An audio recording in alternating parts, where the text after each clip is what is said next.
हर आदमी सुख की कामना करता है, सुख की चाहना करता है। हर आदमी को लगता है कि जीवन में एक चमत्कार हो जाता। कभी कभी चमत्कार देखने को मिलता है, और चमत्कार कभी अनायास भी होता है, और चमत्कार बराबर नहीं होता। चमत्कार भी अगर बराबर होने लगे तो लोग चमत्कार के महिमा को भी सामान्य समझने लगेंगे। ये ऐसा होता ही है।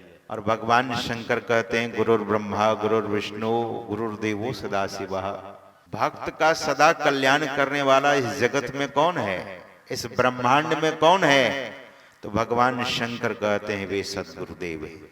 गुरु से बढ़कर तीनों लोक में कोई नहीं है। और इसी बात को संत कबीर, संत सम्राट काशी निवासी जो काशी में रहते थे, ऐसे संत कबीर साहब ने कहा कि तीन लोक नौखंड में गुरु ते बड़ा न कोई, करता करे न करी सके गुरु करे सो होय। वेद भी संत सदगुरु के महिमा का बखान करता है, गाता है। गावत वेद पुराण सहजो हरि के मुक्ति हैं, गुरु के घर भगवान। ऐसा सहजो बाई कहती है। कबीर साहब कहते हैं, गुरु समान नहीं दाता जग में, गुरु समान नहीं दाता। उनके समान दूसरा कोई डोनर नहीं है, कोई दाता नहीं है। इतने बड़े दाता सदगुरु महाराज के वचन में, दाता सदगुरु धन्य धन्य जो राह लखा देते। Who is the supreme donor? Who is the supreme donor? Is the only one, and that is the Sadguru.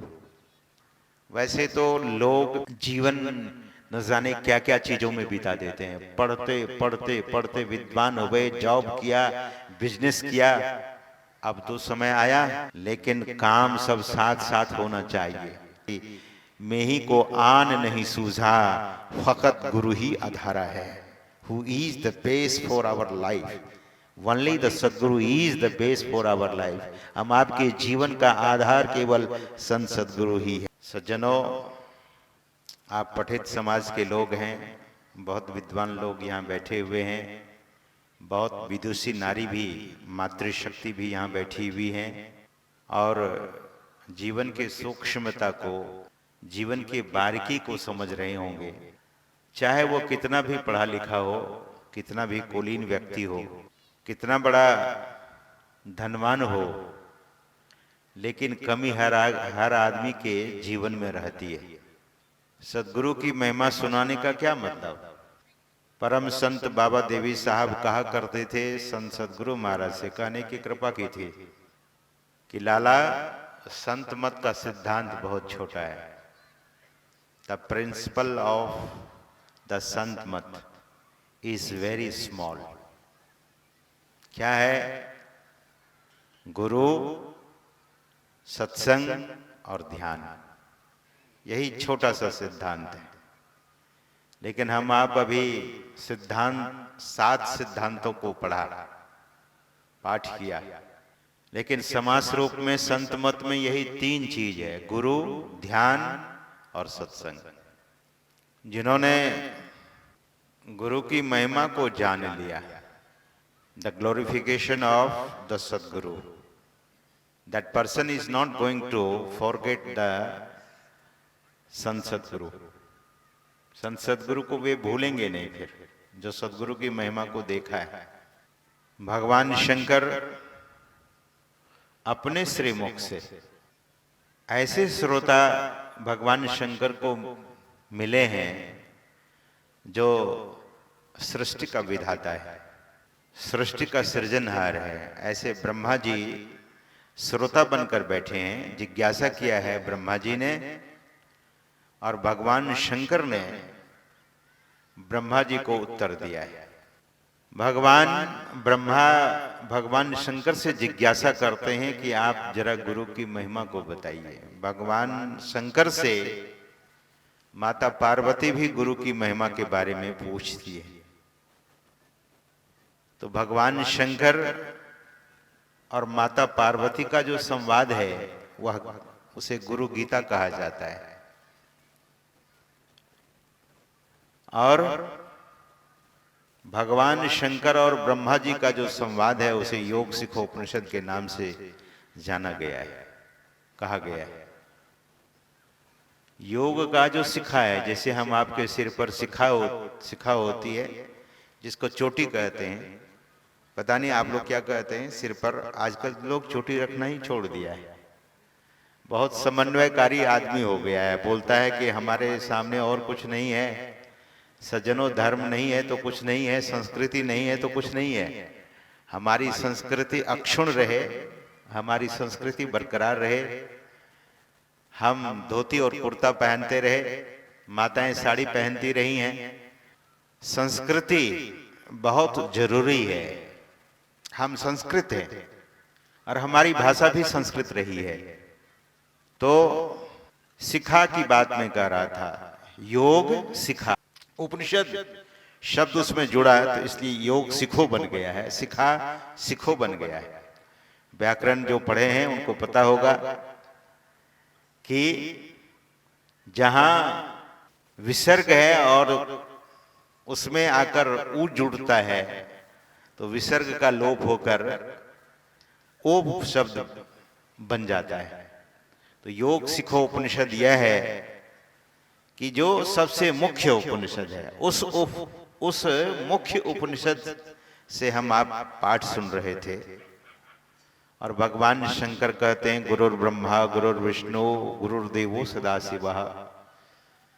भगवान शंकर माता पार्वती से भी यही कहते हैं और यह श्लोक बहुत प्रसिद्ध है जगत में। गुरुर्ब्रह्मा गुरुर्विष्णु, जैसे हम लोग गाना शुरू करते हैं, पढ़ना शुरू करते हैं, तो मैं देखा कि जो पढ़े लिखे लोग नहीं वे भी गुरुर्ब्रह्मा गुरुर्विष्णु गुरुर्देवो सदाशिव गुरुरेव परब्रह्म गुरुर साक्षात परब्रह्म, आप जैसे जो भी कहिए, गुरुरेव परब्रह्म, गुरु एव परब्रह्म, यह शब्द है वहां पर। मतलब गुरु ही पार ब्रह्म परमात्मा है। गुरुरेव बहुत जोर देकर भगवान शंकर कहते हैं। फिर भगवान शंकर माता पार्वती से कहते हैं गुरुर साक्षात, प्रत्यक्ष रूप में, प्रत्यक्ष महेश्वर, भगवान शंकर कहते हैं प्रत्यक्ष महा ईश्वर होते हैं संत सद्गुरु। तो यह श्लोक बहुत प्रसिद्ध है। भगवान शंकर कहते हैं सदा शिवः, जो सदा कल्याण करने वाले होते हैं। शिष्य का, भक्त का सदा कल्याण करने वाला इस जगत में कौन है, इस ब्रह्मांड में कौन है? तो भगवान शंकर कहते हैं वे सद्गुरुदेव है, वे गुरु भगवान है। सदा कल्याण, वे सदा कल्याण करते हैं शिष्यों का, भक्तों का। सज्जनों, हम आप भगवान शंकर की वाणी पर विचार करेंगे तो बहुत हैरान होंगे। वे कहते हैं न गुरोरधिकम कश्चिन, गुरु से बढ़कर दूसरा कोई नहीं है। न गुरोरधिकम कश्चिन त्रिषु लोकेषु विद्यते, गुरु से बढ़कर तीनों लोक में कोई नहीं है। और इसी बात को संत कबीर, संत सम्राट काशी निवासी जो काशी में रहते थे, ऐसे संत कबीर साहब ने कहा कि तीन लोक नौखंड में गुरुते बड़ा न कोई, करता करे न करी सके गुरु करे सो होय। और संत चरण दास जी महाराज की शिष्या सहजोबाई कहती हैं परमेश्वर सू गुरु बड़े गावत वेद पुराण। Even the Veda is always singing the glorification of the संत सद्गुरु महाराज। वेद भी संत सद्गुरु के महिमा का बखान करता है, गाता है। गावत वेद पुराण, सहजो हरि के मुक्ति हैं और गुरु के घर भगवान, ऐसा सहजो बाई कहती है। सज्जनों, गुरु बिन और न जान, मान मेरो कहो चरणदास उपदेश। चरणदास जी महाराज उपदेश कर रहे हैं क्या? वे कहते हैं कि मेरी बात को मानिए, संत सदगुरु के समान कोई नहीं है। कबीर साहब कहते हैं गुरु समान नहीं दाता जग में, गुरु समान नहीं दाता। उनके समान दूसरा कोई डोनर नहीं है, कोई दाता नहीं है। इतने बड़े दाता सदगुरु महाराज के वचन में, दाता सदगुरु धन्य धन्य जो राह लखा देते। Who is the supreme donor, who is the supreme donor is the only one and that is the सदगुरु। मात्र संत सदगुरु ही ऐसे दाता हैं जो इस जीव को, भटके हुए जीव को, अंधकार में पड़े हुए जीव को वह रास्ता बता देने की कृपा करते हैं। जिस रास्ते पर चलने से क्या होता है सज्जनों? तो चलत पंथ सुख होत महा है, जहां अझर झरते।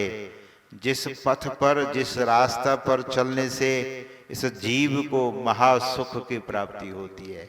हर आदमी सुख की कामना करता है, सुख की चाहना करता है, लेकिन सदगुरु के बताए हुए पथ पर, रास्ते पर, मार्ग पर जो चलता है उसको सुख की प्राप्ति नहीं होती है। सदगुरु महाराज कहते हैं चलत पंथ सुख होत महा है, महासुख की प्राप्ति होती है जहां अझर झरते। ये अझर झरते, अझर ये क्या है? क्या किस चीज की झरना झड़ते रहती है? महासुख की झरना। मैं भगवान बुद्ध के एक शिष्य के प्रसंग को सुनाया करता हूं। भगवान बुद्ध के शिष्य लोग जब ध्यान में बैठते थे तो एक शिष्य उनका राज परिवार से आया हुआ था। भगवान बुद्ध के समय बहुत सारे राजा महात्मा बन गए, बहुत सारा राजकुमार महात्मा बन गए, और यहां तक कि बहुत सारी नारी साध्वी बन गई। अपने अपने राजघराने को छोड़कर साध्वी बन जाते थे, अपने अपने राजघरों को छोड़कर साधु बन जाया करते थे राजकुमार लोग। भगवान बुद्ध का दर्शन मात्र से और उनके उपदेश को सुनने मात्र से मनुष्य के भीतर में इतनी विरक्ति आ जाती थी, इतनी विरक्ति आ जाती थी कि लोग अपना घर बार छोड़ देते थे। So much dispassion was there. Now the company rides on the motorcycle. क्या लिखता है? मोटरसाइकिल में लिखा रहता पैशन, ये पैशन लिखा रहता है। तो कंपनी तो पागल करना चाहती है, लेकिन संत महात्मा लोग दुनिया के लोगों के पागलपन को छुड़ाता है। सज्जनों, nothing is eternal, nothing is permanent, nothing is going to remain with you in your life. Nothing is going to remain. कुछ भी रहने वाला नहीं है। जिस शरीर, सुंदर शरीर को आए लेकर, गुरु गोरखनाथ जी महाराज कहते हैं काया हंस संगी होय आवा, जाता जोगी किन्हु न पावा। काया और हंस दोनों संग ही हो तो संसार में आया। ये काया शरीर और इस शरीर के भीतर रहने वाला आप, हम, कोई भी।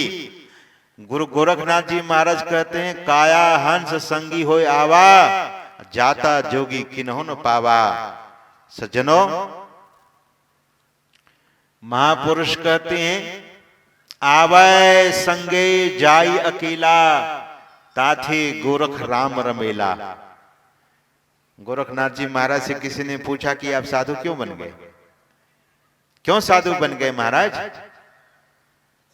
तो गोरखनाथ जी महाराज कहते हैं, गुरु गोरखनाथ जी महाराज ने उत्तर दिया क्या कि आवै संगे जाई अकेला। हम तो संग ही संग आए, इस शरीर के साथ ही साथ आए। लेकिन सज्जनों, जब इस संसार से कोई व्यक्ति जाता है तो क्या करता है? जाई अकेला, अकेला ही जाना पड़ता है। Even your precious human body is not going to go with you, ये शरीर आपके साथ नहीं जाता है। कितना इस शरीर को संभाला, कितना खिलाया पिलाया। जो बुजुर्ग लोग हैं पूछिए उनसे जाकर, कितने हलवा खाया, कितनी पूड़ी खाए, कितनी सब्जियां खाए, कितने रसगुल्ले खाए, कितने गुलाब जामुन खाए, कितने कलाकंद खाए, कितने कढ़ी भी खाई होगी। कढ़ी चावल हमारे हरिद्वार में बड़ा पसंद होता है। एक अन्य क्षेत्र है जहाँ केवल कढ़ी चावल ही मिलता है। महात्मा लोग जाते हैं, चलो आज कढ़ी चावल खाते हैं। न जाने कितने व्यंजनों को खाया, लेकिन सज्जनों आज तक व्यक्ति के भीतर में वो तृप्ति नहीं आई। तृप्ति खाने पीने से नहीं आती है। इसका मतलब ये नहीं कि साधु महात्मा कहते हैं कि आप व्यंजनों का उपभोग न करें, लेकिन खाइए। महापुरुष कहते हैं कि खाइए, लेकिन खा करके भोजन ही मत बन जाइए। लोग खाते खाते खाते इतना खा लेता है, और जो जितना ज्यादा खाएगा, ध्यान से सुनेंगे, जो जितना ज्यादा खाएगा, मित आहार नहीं अमित आहार लोग करते हैं। मितहारी होना चाहिए, भोजन सम्यक। तो अगर कोई व्यक्ति थोड़ा खाता है, थोड़ा खाए तो कल्पे झलपे, और घणो खाए तो रोगी। जो थोड़ा खाता है वो कलपता और झलपता रहता है। ऐसे ही तब दोनों पाखा विचारे ताथे बिरला जोगी। मत्स्येंद्र नाथ जी महाराज कहते हैं, गुरु गोरखनाथ जी महाराज के सदगुरु हुए मत्स्येंद्र नाथ जी महाराज। ऐसी भाषा में देहात में लोग कहते हैं मच्छेंद्र नाथ जी महाराज, लेकिन मत्स्येंद्र जो ऐसे महापुरुष थे, उन्होंने कहा कि थोड़ा कोई खाएगा तो कल्पेगा झलपेगा, घना खाएगा मतलब अधिक खाएगा तो रोगी होगा। इसीलिए महापुरुषों ने कहा कि मिताहारी होनी चाहिए। मित भोग, अरित भोग, भोग यानी भोजन। तो मैं निवेदन कर रहा था कि एक से एक व्यंजनों का उपभोग किया गया, एक से एक कपड़ों को पहना गया, और एक से एक गाड़ी पर बैठे होंगे, वायुयान में घूमे होंगे, गए होंगे, यात्रा किए होंगे सज्जनों। लेकिन व्यक्ति कभी भी तृप्त नहीं होता है।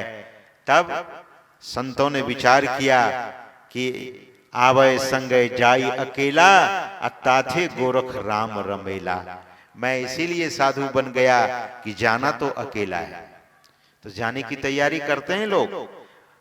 विद्यार्थी परीक्षा की तैयारी करते हैं, यात्री यात्रा के लिए अपनी तैयारी करते हैं। हो सकता है इस बार लोग महाकुंभ में बहुत लोग जाएंगे, बहुत लोग अपनी टिकट बुक करा करके रखे हुए हैं। ये टिकट बुकिंग क्या है? दिस इज योर प्रिपरेशन, आपकी तैयारी है। टिकट बुक पहले ही कर लेते हैं कि हमें कोई तकलीफ ना हो। और जिसके पास टिकट नहीं होती है तो टीटी भी पूछता है, उसे जगह भी नहीं मिलती है। यात्रा तो करनी है, लेकिन सुखी पूर्वक यात्रा करनी है। तो जो लोग बुद्धिमान हैं, जो लोग दरअसल में विचारवान हैं, वे अपनी तैयारी कर लेते हैं। हम सबों को भी तैयारी करनी है, क्योंकि जाई अकेला। गुरु गोरखनाथ जी महाराज कहते हैं कि जाना अकेला ही पड़ेगा, इसीलिए तैयारी करनी चाहिए। और गुरु नानक देव जी महाराज के सुपुत्र हुए श्रीचंद जी महाराज, उनसे लोगों ने पूछा, जब वे गए गांव में, जब वे नगर में गए, तो लोगों ने पूछा, कहो जी बाले किसने मोड़ा, किसने मुड़ाया, किसका भेजा नगरी आया। लोग तो पूछते ही हैं साधु को। साधु कहीं जाते हैं तो लोग, और बहुत सारे लोग ऐसे हैं जिसके पास समय नहीं होता है तो साधु को घेर लेता है और पूछता है, कहिए महात्मा जी कहाँ है, कैसे घूम रहे हैं। बहुत ऐसे लोग हैं। साधु के समय को बर्बाद नहीं करना चाहिए, क्योंकि सच्चा साधु हमेशा सुमिरन में लगा होता है। सज्जनों, साधु के क्षण को और अन्य के कण को कभी बर्बाद नहीं करना चाहिए। साधु के पास जाइए, नमन कीजिए, कुछ जिज्ञासा हो पूछिए और वहां से तुरंत निकलिए। साधु के क्षण को बर्बाद मत कीजिए। महापुरुष कहते हैं कि साधु के क्षणों को और अन्य के कणों को जो बर्बाद करता है वो व्यक्ति दरअसल में विचारवान नहीं है। तो सिरचंद जी महाराज को जाकर, सिरचंद जी महाराज को लोगों ने पूछा, ऐ बालक, छोटा सा बालक था, अभी उम्र भी इतनी नहीं हुई थी, तो लोगों ने पूछा, कहो जी बाले किसने मुड़ा, किसने मुड़ाया? अरे तुम्हारा बाल किसने मुड़ लिया और किसने मुड़ाया? तब सिरचंद जी महाराज, क्योंकि नानक पूता सिरचंद बोले, नानक का पुत्र श्री सिरचंद जी महाराज ने कहा, क्या कहा? चेतो नगरी तारो गाम, अलख पुरुष का सुमरो नाम।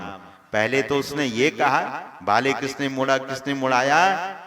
तो सतगुरु ने मुड़ा, लेख मुड़ाया, और गुरु का भेजा नगरी आया। किस लिए नगर आया? चेतो नगरी तारो गाम, मैं नगर को चेताने के लिए आया हूं और गांव को तारने के लिए आया हूं। अलख पुरुष का सुमरो नाम। कैसे चेतेंगे, कैसे अपने जीवन का उद्धार करेंगे? तो आप वाणी पर जरा ध्यान देकर सुनेंगे तो आपको पता लगेगा। चेतो नगरी तारो गाम, और ये तरना कैसे होगा, उद्धार कैसे होगा? अलख पुरुष का सुमिरो नाम। अलख पुरुष का, जो इस आंख से नहीं दिखता है, ऐसे परमात्मा का नाम लेना है। क्या? अलख पुरुष का सुमिरो नाम। वैसे तो लोग जीवन न जाने क्या क्या चीजों में बिता देते हैं, पढ़ते विद्वान हो गए, जॉब किया, बिजनेस किया। अब तो समय आया, लेकिन काम सब साथ साथ होना चाहिए।